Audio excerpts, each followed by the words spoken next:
Bienvenidos a un nuevo videoanálisis en redstone.net.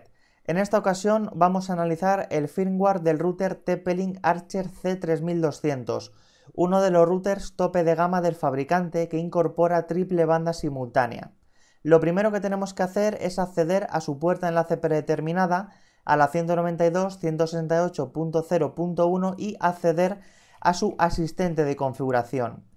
Lo primero que tenemos que hacer es introducir los credenciales por defecto, que es admin, y la contraseña admin. Pinchamos en iniciar sesión y automáticamente el asistente de configuración nos va a sugerir configurar un nuevo nombre de usuario y contraseña. Nosotros vamos a cambiar el nombre de usuario por Redstone y la contraseña vamos a poner admin. Tal y como podemos ver, si ponemos únicamente de contraseña admin, la fortaleza de la contraseña es baja. Tendremos que poner números y símbolos para que la fortaleza de la contraseña sea media o alta. Pero para facilitar el acceso al router en esta prueba, únicamente vamos a poner de contraseña admin. Una vez que pinchamos en confirmar, automáticamente se nos saldrá del asistente de configuración y nos volverá a pedir los credenciales de acceso. En este caso, el usuario será Redstone y la contraseña será admin. Y pinchamos en iniciar sesión. Una vez que pinchamos en iniciar sesión, podremos configurar la zona horaria de nuestro país. En este caso, por ejemplo, es GMT+1 y pinchamos en siguiente.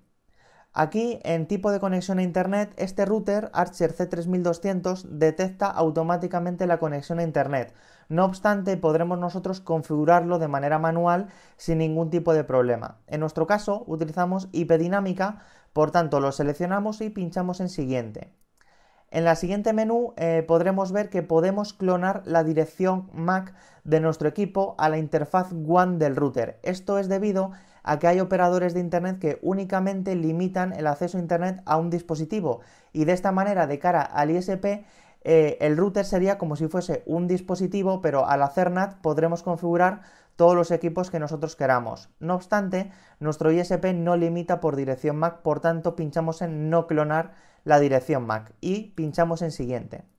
A continuación, en la configuración inalámbrica podemos ver las tres bandas de frecuencias, la banda de 2,4 GHz, la primera banda de 5 GHz que utiliza canales bajos, los que están en los canales 36, 40, 44 y 48, así como la banda de 5 GHz de canales altos, que son el 100, 104, 108 y 112.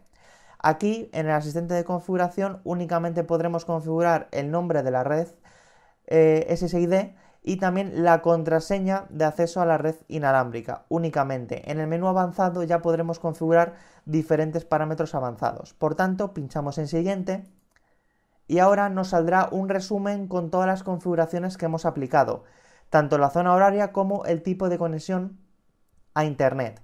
Por supuesto, también tendremos todos los datos que hemos incorporado respecto a las redes inalámbricas, a las tres redes Wi-Fi.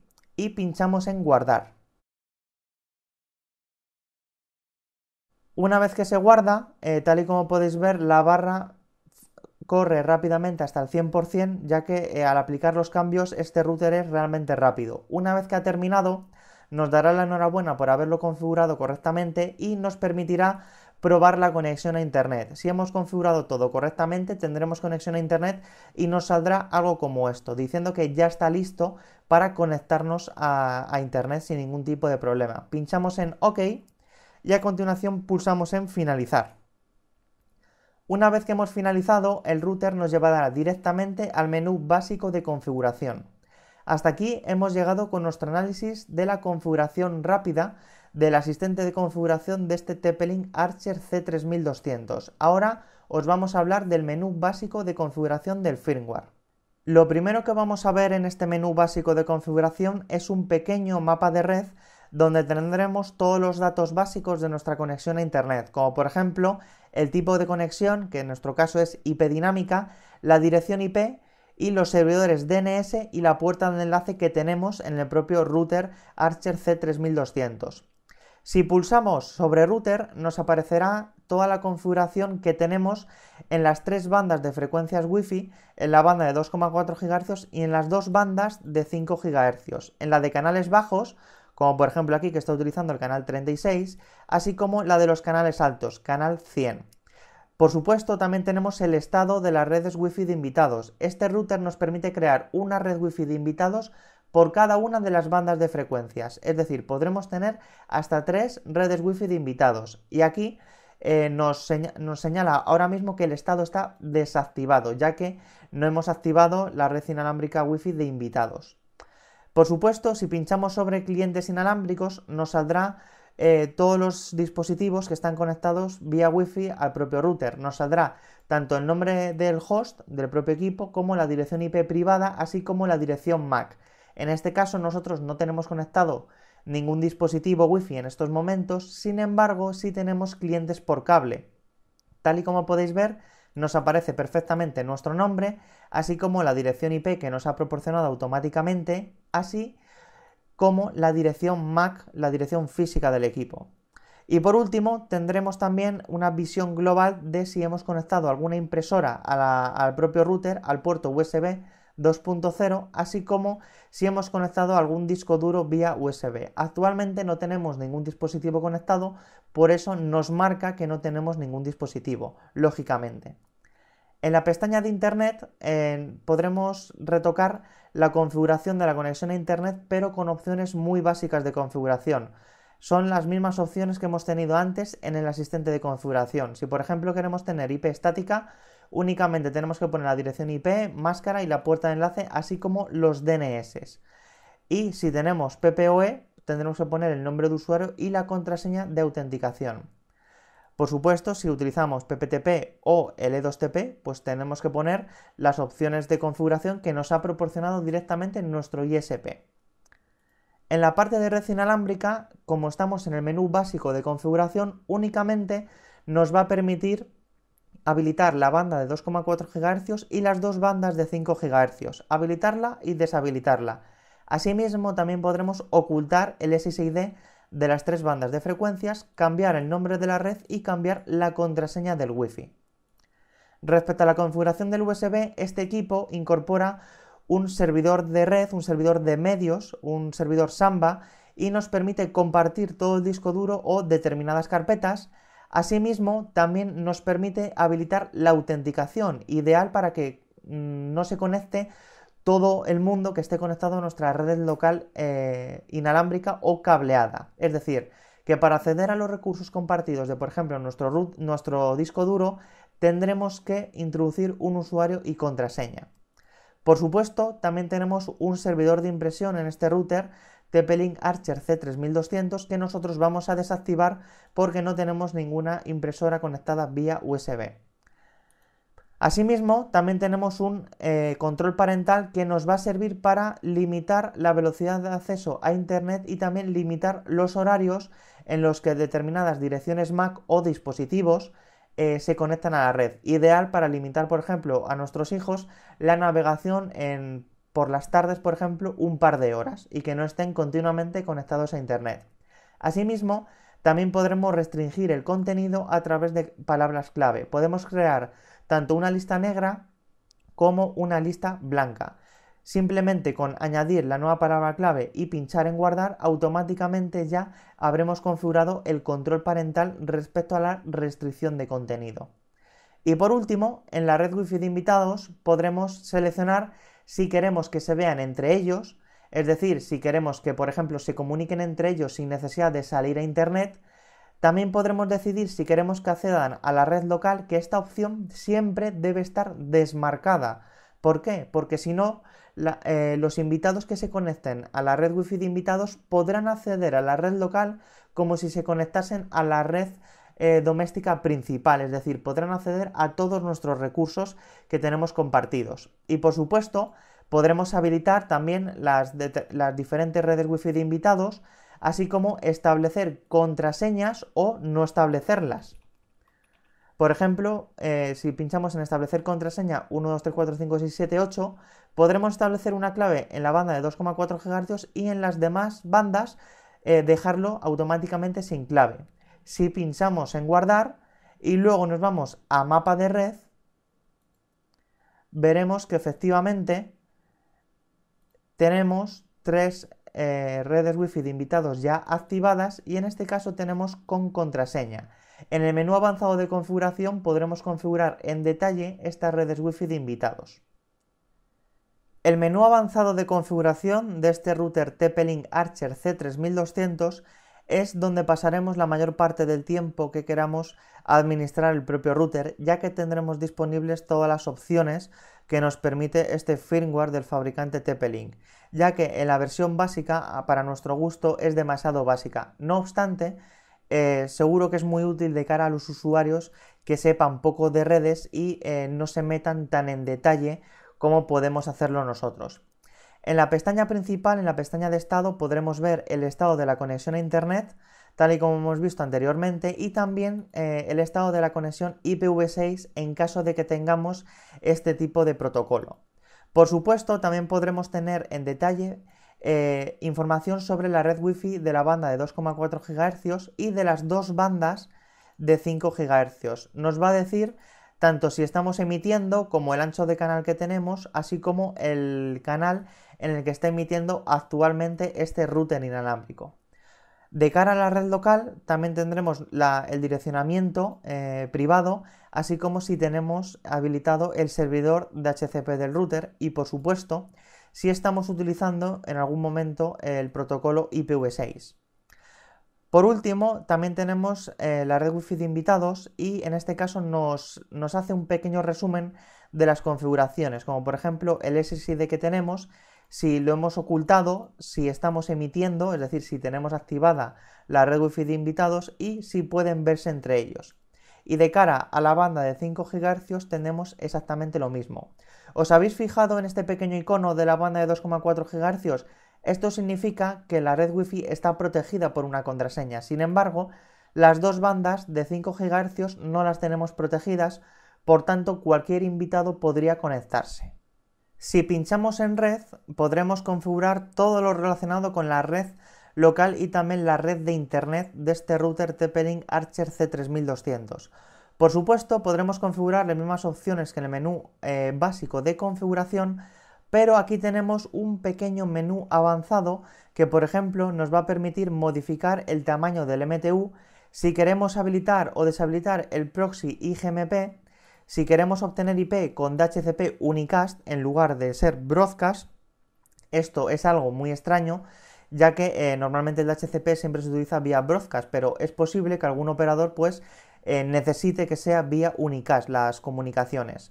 Por supuesto, también podremos utilizar los DNS que nosotros queramos, así como el nombre del host. Y por supuesto, aquí podremos utilizar una dirección MAC de cara a la interfaz de la WAN personalizada. Podremos poner la predeterminada del propio router, la del equipo actual que tenemos ahora mismo configurando o una dirección MAC personalizada, la que nosotros queramos. Asimismo, si por ejemplo seleccionamos PPOE, podremos seleccionar el nombre de usuario, la contraseña y confirmar la contraseña. En esta opción de PPOE, además de tener una conexión principal, también tenemos una conexión secundaria que podremos deshabilitar, podremos definir que sea dinámica o con IP estática. Esta opción de IP estática es ideal para poder acceder al módem ADSL desde este propio router, sin necesidad de desconectar los cables y conectarlo directamente al módem, ya que normalmente el módem estará en modo bridge y no tendremos acceso a él. Por supuesto, el modo de conexión pues siempre activada, conectar a petición, nosotros manualmente, o conectar manualmente y si queremos que se desactive. Casi siempre vamos a tener la conexión siempre activada porque tenemos tarifas planas desde hace años. Y por último, nos permite también el tipo de autenticación, si queremos que sea PAP, CHAP o MS-CHAP. Lo podemos dejar en automático para que sea el propio router quien hable con el ISP para proporcionar esa autenticación. De esta manera, nosotros no es necesario que sepamos si el ISP está utilizando PAP o CHAP para la autenticación. En esta opción de la LAN podremos modificar el direccionamiento privado, por ejemplo, el por defecto es el 0.1, que es este propio router, y la subred es 0.0/24, ya que tenemos esta máscara de subred. Podemos modificar esta máscara de subred como queramos e incluso personalizarla, sin ningún tipo de problema. Y además también podremos habilitar el IGMP Snooping. Una característica muy interesante de este router es que nos permite configurar IPTV. Si habilitamos IPTV y pinchamos aquí en personalizado, podremos modificar los diferentes VLAN ID de los diferentes operadores. De esta manera, por ejemplo, podremos acceder a la WAN de, por ejemplo, operadores como Yastel, que utilizan VLAN ID 1074, o de, por ejemplo, Movistar, que utiliza un VLAN ID de 6. Y por supuesto, no solo podremos hacerlo de cara a Internet, sino también de cara a la VLAN ID del teléfono, de la voz IP, así como de la IPTV y de la IPTV Multicast. Este equipo nos permite crear estas VLANs y asignarlas a diferentes tipos de puertos de la red local. Ideal para tener todos los servicios, pero un detalle muy importante es que este router aún no soporta la triple VLAN de Movistar fibra óptica, por tanto perderemos algunos servicios que sí nos proporciona el operador. Respecto al servidor DHCP de este router, podremos habilitarlo o deshabilitarlo y poner un grupo de direcciones IP. Asimismo, también podremos poner un tiempo de concesión de dicha dirección IP, así como la puerta de enlace predeterminada, que seremos nosotros, el propio router, y un DNS primario y un DNS secundario. Por supuesto, aquí tendremos el listado de clientes a los que el servidor DHCP les ha asignado la dirección IP de manera dinámica. También tendremos la opción de añadir una dirección IP estática con el propio servidor DHCP, es decir, es lo que se denomina Static DHCP. Aquí pondremos una determinada dirección MAC y una determinada dirección IP para que dicha IP nunca sea asignada de manera dinámica a otros clientes. Esto es totalmente necesario si, por ejemplo, queremos descargar en nuestro equipo con un torrent o con Emule, o si queremos, por ejemplo, montar un servidor FTP en nuestro ordenador, ya que si la dirección IP privada cambia, el redireccionamiento de los puertos no cambia con ella, sino que directamente el redireccionamiento de puertos apunta a una dirección IP privada en concreto que es posible que no exista o que tenga otro equipo que nosotros no queremos utilizar. Otra opción muy interesante de este servidor de DHCP es las condiciones de grupo, y es que podremos habilitar las opciones del propio protocolo DHCP para proporcionar diferentes direcciones IP a diferentes equipos con un tipo de dispositivo en concreto. Esto es la primera vez que lo vemos en un router doméstico y es el único fabricante que tiene esta opción. Algo realmente interesante, sobre todo de cara a si tenemos cámaras IPs e incluso decodificadores de IPTV. Respecto al DNS dinámico, únicamente este router permite configurar DIN DNS y no IP. No permite configurar, por ejemplo, un DNS dinámico personalizado. No obstante, tanto DIN DNS como no IP son los dos servicios de DNS dinámico más utilizados del mundo. Por tanto, no creo que haya ningún tipo de problema, ya que incluso no IP proporciona servicios completamente gratuitos. Respecto al enrutamiento avanzado, podremos ver aquí la tabla de enrutamiento del sistema, pero también podremos crear rutas estáticas. Esto sirve para, por ejemplo, si tenemos en nuestra LAN un servidor VPN de tipo tunneling y tenemos otra subred. De esta manera podremos llegar a dicha subred desde Internet y también desde la red local, algo totalmente necesario para poder que haya comunicación entre las dos subredes, entre la red de la VPN y la red doméstica, la 0.0/24. Este router TP-Link Archer C3200 nos ha impresionado gratamente, ya que incorpora un servidor VPN de tipo IPsec, no incorpora OpenVPN. Este router nos permitirá, por ejemplo, conectarnos de manera remota y de manera segura a una ubicación que esté al otro lado, de tal forma que podremos, por ejemplo, comunicar dos routers TP-Link Archer C3200 que están en ubicaciones distintas. Es decir, si por ejemplo en nuestro hogar tenemos este router y tenemos otra casa en Madrid con otro operador, podremos crear una red VPN segura con todo cifrado para transferir datos y comunicarnos entre los diferentes equipos de ambas redes locales. Esto es de tipo VPN LAN to LAN, es decir, desde la red local de un sitio hasta la red local de otro. No obstante, este equipo no permite redes VPN de tipo Road Warrior, es decir, que determinados clientes se conecten a este servidor VPN IPsec. Únicamente permite LAN to LAN. Tal y como podéis ver aquí, tendremos que poner, por ejemplo, la dirección de la puerta de enlace predeterminada remota o introducir su DNS dinámico o su dominio. Asimismo, también podremos decir que accedan a nuestro direccionamiento local y nosotros accederemos a su direccionamiento local. Respecto al intercambio de claves, podemos hacer uso del protocolo IKE, así como también podremos elegir el método de autenticación con clave precompartida. Aquí pondremos una contraseña para que se autentiquen entre ellos. Una característica muy interesante es que permite habilitar Perfect Forward Secrecy, algo que routers domésticos no permiten, ya que necesita una computación adicional. Asimismo, también podremos definir tanto la fase 1 del protocolo IKE como la fase 2 del mismo. Aquí podremos elegir tanto principal como intenso. No es recomendable nunca utilizar modo intenso porque la transferencia de los datos se hace sin cifrar. Siempre hay que utilizar el método principal o método main, nunca el intenso o aggressive.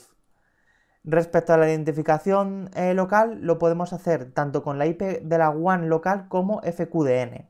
Asimismo, también podremos seleccionar los diferentes tipos de algoritmos de cifrado, como por ejemplo AES-256, que es el más seguro, o SA1. Un detalle muy importante es que no permite SA2, por ejemplo, que es más seguro que SA1. Este router además nos permite configurar un grupo Diffie-Hellman para intercambio de claves de 4096 bits.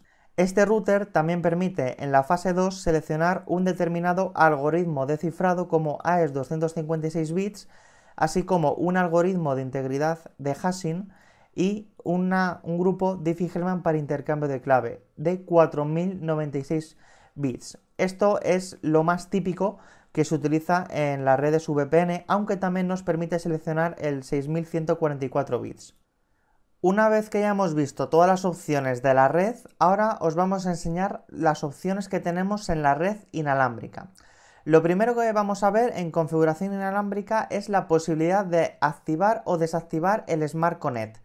Si lo dejamos desactivado, podremos modificar en detalle cada una de las 3 bandas de frecuencias del propio router. Por ejemplo, podremos seleccionar que utilice cifrado WPA, WPA2 personal, Enterprise si estamos utilizando un servidor Radius en nuestra organización o en nuestro hogar, y por supuesto web. No obstante, lo más seguro es WPA, WPA2 personal.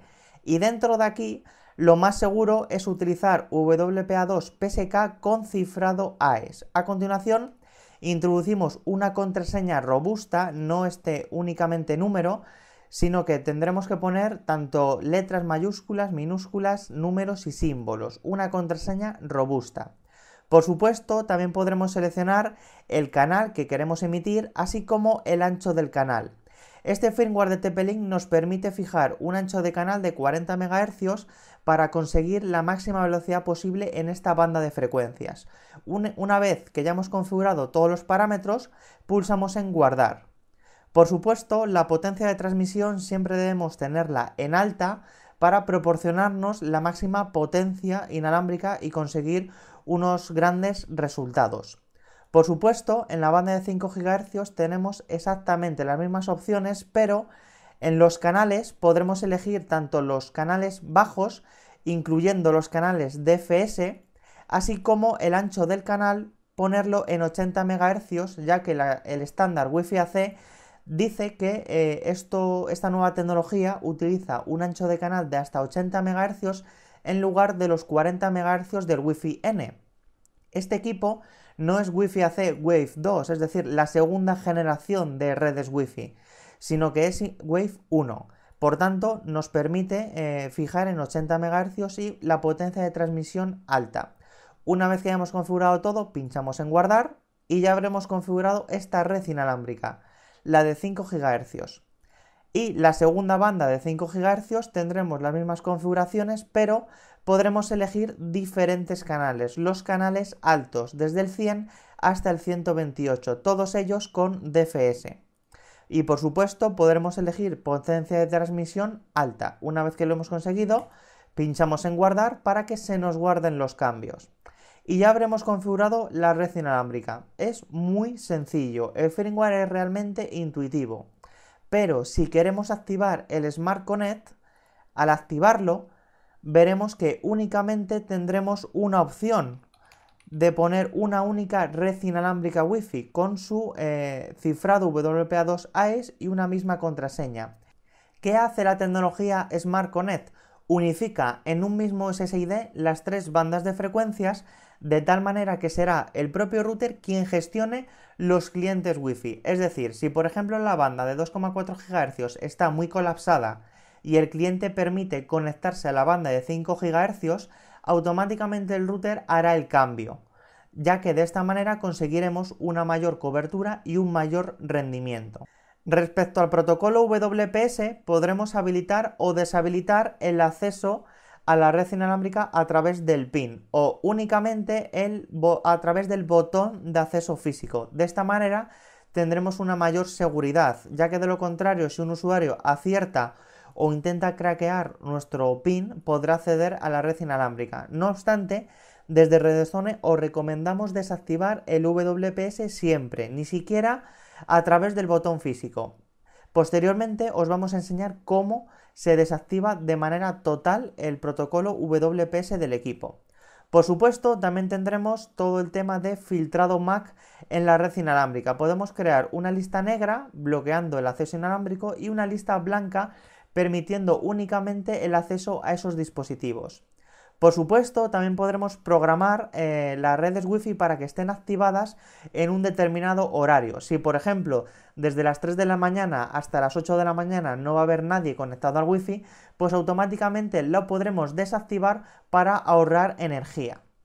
Asimismo, también tendremos la opción de estadísticas del Wi-Fi. Podremos ver el tipo de conexión, la seguridad y los paquetes transmitidos, así como la velocidad de transmisión. Por supuesto, justo debajo de la red inalámbrica tenemos la red Wi-Fi de invitados. Tal y como podéis ver aquí, tenemos unas características similares al menú básico de configuración, pero aquí nos va a permitir el menú avanzado seleccionar qué tipo de cifrado vamos a utilizar en esta red inalámbrica. Tal y como se puede ver, podemos seleccionar las mismas opciones que en las redes Wi-Fi generales, excepto la opción de WPA Enterprise y de Web. Es decir, en este caso podremos elegir WPA2 o WPA2 personal, ya sea automático o con WPA2 PSK únicamente y por supuesto cifrado AES. La manera más segura es con esta configuración, WPA2 PSK con AES. Y por supuesto, de cara al resto de las bandas de frecuencias, la configuración es exactamente la misma. Respecto a las opciones de NAT Forwarding, tenemos las típicas opciones que tenemos en todos los routers. Nos permitirá hacer un pass-through de todos estos protocolos. Por supuesto, podremos crear servidores virtuales, es decir, el típico port forwarding o reenvío de puertos para abrir, por ejemplo, el puerto 21 FTP a nuestro servidor FTP de la red local. Asimismo, también tenemos el port triggering, ideal para servicios de mensajería instantánea que lo necesiten. No obstante, es raro que utilices un protocolo o una aplicación, un servicio que necesite de port triggering, ya que la mayoría de ellos es compatible con Universal Plug and Play, que nos permitirá abrir puertos de manera dinámica siempre y cuando los servicios lo soporten y los servicios lo demanden. Por supuesto, también podremos habilitar la DMZ hacia una única dirección IP, que la mayoría de las veces será una consola, para que no tengamos el típico aviso de NAT moderada o problemas con el NAT, etc. Respecto a la configuración USB, tendremos aquí todos los dispositivos en el caso de que tengamos conectado algo y por supuesto podremos configurar en detalle el acceso compartido. Aquí podremos habilitar y deshabilitar tanto el servidor de medios del NA como también el servidor Samba, que incorpora el propio equipo, habilitar o deshabilitar el FTP de cara a la red local y también habilitar y deshabilitar el FTP de cara a Internet. Es decir, que si queremos, por ejemplo, acceder al servidor FTP del router desde Internet, tendremos que habilitar esta opción. Por supuesto, también podremos compartir todo y habilitar la autenticación. De hecho, este router nos permite crear un segundo usuario y contraseña para acceder a los recursos compartidos tanto de Samba como de FTP. Ideal para no utilizar siempre nuestra cuenta predeterminada de acceso al router como administrador. Y por supuesto, también tendremos la posibilidad de habilitar el servidor de impresión tal y como os hemos comentado anteriormente. Otra opción de este router es el control parental, del que ya os hemos hablado en el menú básico de configuración y que aquí es exactamente el mismo. Respecto al control de ancho de banda, podremos, por ejemplo, habilitarlo y aquí deberemos poner nuestra conexión a internet. En nuestro caso tenemos 200 megasimétricos, por lo tanto lo seleccionamos y el dispositivo nos pedirá reiniciarse para aplicar estas configuraciones. No obstante, le vamos a decir que no para poder proseguir con el vídeo. Por supuesto, aquí podremos habilitar el limitador de ancho de banda de los diferentes equipos. Podremos poner intervalos de IPs, intervalos de puertos, qué protocolo queremos utilizar, si tanto todos, o TCP o UDP, así como la prioridad del propio equipo. Prioridad 1 pone que significa la prioridad más alta. Por tanto, podremos aquí definir un ancho de banda mínimo y también máximo de subida y de bajada.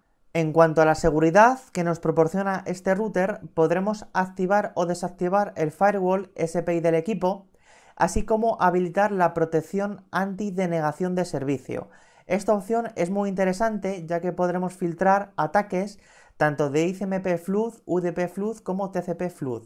Además, podremos filtrar el ataque tanto de alto, medio o bajo, dependiendo de los paquetes por segundo que nos envíen. Esto es configurable en el menú de herramientas del sistema que posteriormente veremos, pero acordaos justo de esto, bajo, medio y alto. Asimismo, también podremos prohibir el ping desde la LAN, es decir, que si activamos prohibir el ping desde la LAN, al intentar hacer un ping a la puerta enlace predeterminada, la 192.168.0.1, no tendremos contestación. Esta opción es muy interesante de cara a la WAN, ya que de esta manera pasaremos totalmente desapercibidos por internet y no contestaremos a ningún tipo de ping. Por supuesto, también podremos aquí seleccionar una lista de hosts que queremos bloquear porque nos están interrumpiendo o están intentando hacer un ataque de denegación de servicio a nuestro propio equipo.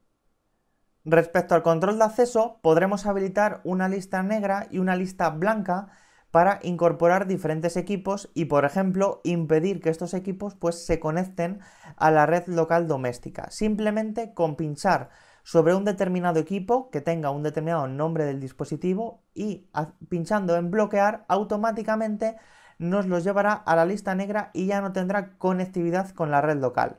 Por supuesto, también este router incorpora vinculación de IP a MAC, es decir, lo que se denomina ARP binding. Esto lo que nos permite es guardar en una lista ARP aunque el ordenador se apague. De esta manera podremos hacer WOL, el típico Wake on LAN y también Wake on WAN para encender los equipos de manera remota gracias al paquete mágico.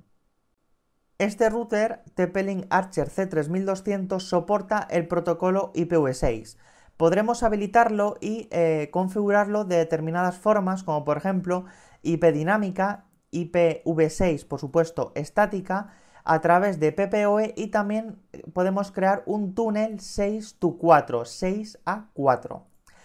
No obstante, echamos mucho de menos que este router no incorpore el túnel 6-in-4, como por ejemplo para utilizar el servicio de Tunnel Broker de Hurricane Electric para conectarnos a redes IPv6 con nuestra red IPv4 de manera totalmente transparente. Asimismo, de cara a la LAN IPv6 podemos habilitar tanto el RADVD como un servidor DHCP V6 típico que tenemos en nuestra organización. Por supuesto, también podremos habilitar el RDNSS, así como el prefijo ULA.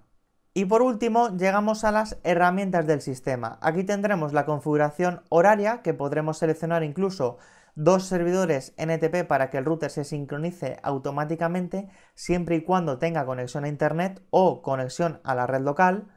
Podremos también ejecutar un diagnóstico tanto de ping como de traceroute, así como modificar el número de paquetes del ping o del traceroute, el tamaño de los mismos, así como el tiempo de espera.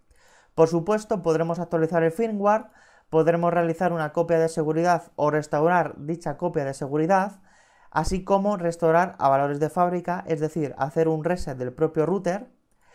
Respecto a la administración, podremos cambiar el nombre de usuario y la contraseña, así como cambiar el puerto de la administración local y seleccionar que únicamente queremos que una dirección IP o dirección MAC administre el propio equipo. Es decir, podremos administrar localmente que únicamente un equipo pueda acceder al router y administrarlo. Asimismo, también tendremos la parte de administración remota, que por defecto está deshabilitada para proporcionar una mayor seguridad.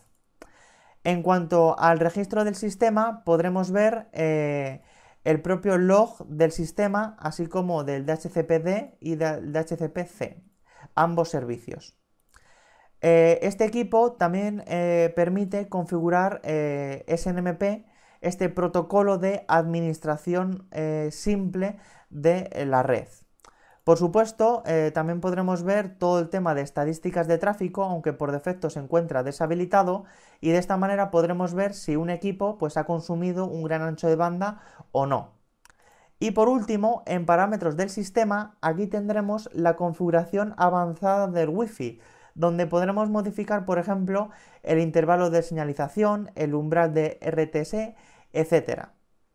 Lo más importante de esta parte es el periodo de actualización de clave de grupo, es decir, el típico Group Key Interval del protocolo WPA2 PSK AES, aquí es donde deberemos configurarlo. Por supuesto, también tendremos la opción de activar un Short GI, así como el aislamiento de la AP. Estas configuraciones están disponibles tanto en la banda de 2,4 GHz como en las dos bandas de 5 GHz. Tenemos exactamente las mismas configuraciones.